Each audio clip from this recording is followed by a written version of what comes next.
But let's return to the Democrats' convention now. The former talk show host Oprah Winfrey whipped up the crowd there on day 3. The focus again was on Donald Trump and not any actual policy. America is an ongoing project. It requires commitment. It requires being open to the hard work and the heart work of democracy.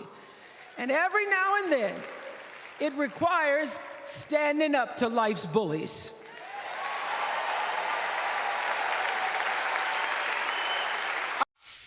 Now, as I said to Kristin Tate and as I said to you at the top of the show, you know show business dominates American politics when the Democrats roll out Oprah. That's right.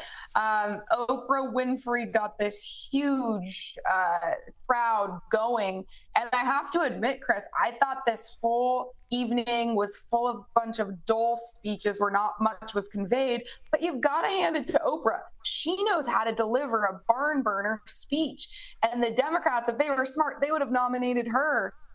She really got people going in a way that Bill Clinton and, you know, these other politicians like Amy Klobuchar and Pete Buttigieg just could not do. Well, it's too late. They didn't nominate Oprah Winfrey. They've got Kamala Harris instead, and they're all trying to pump her tyres. You mentioned Bill Clinton, of course, the former president.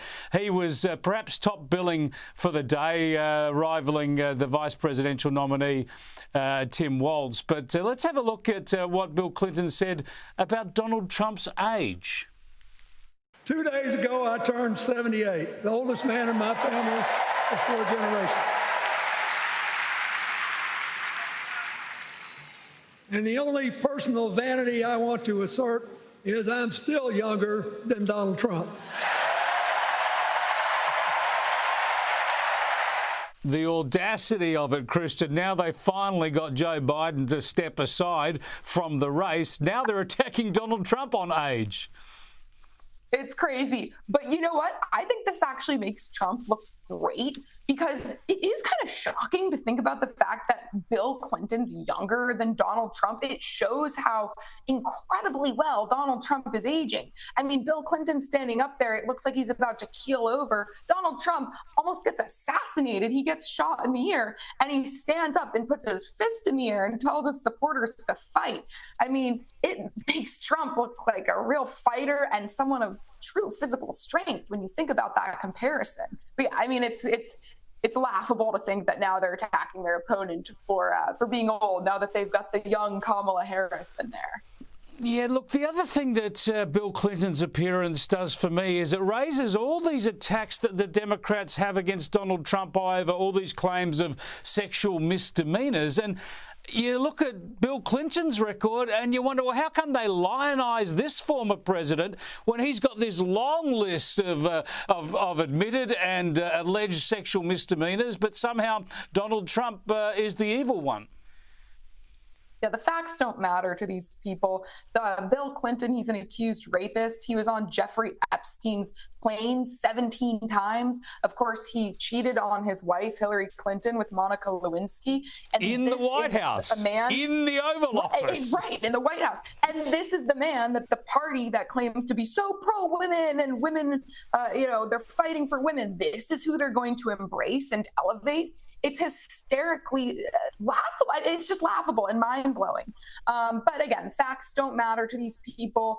These Democrat voters who are being mobilized by the DNC, they are going to get excited by anyone that is put up on that stage. These are loyal people who will vote for Kamala Harris no matter what. And the goal of this convention is simply to mobilize them even more to go knock on doors and make phone calls.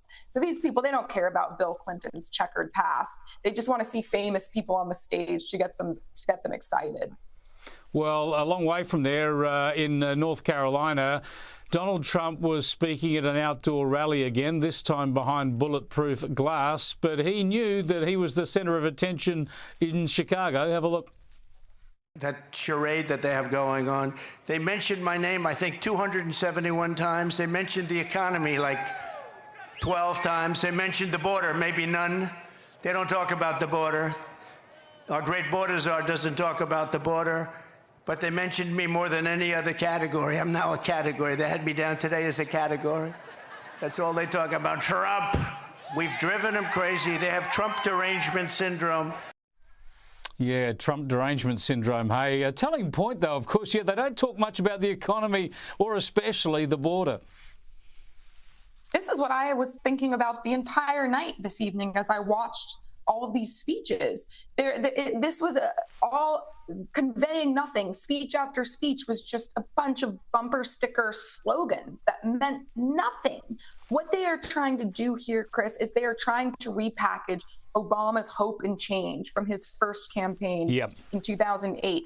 And it's not going to work. I mean, Kamala Harris is just not an inspiring figure, but there was no talk about anything that's actually impacting Americans. And I had to chuckle because Bill Clinton said, oh, there's such a breath of fresh air when referring to Kamala Harris and her running mate.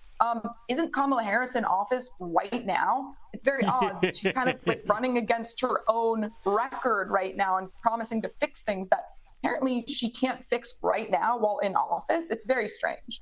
It is indeed. She's promising all this stuff she could have been doing for the last 3 years. She's going to start on them next January if you vote for her. It is bizarre.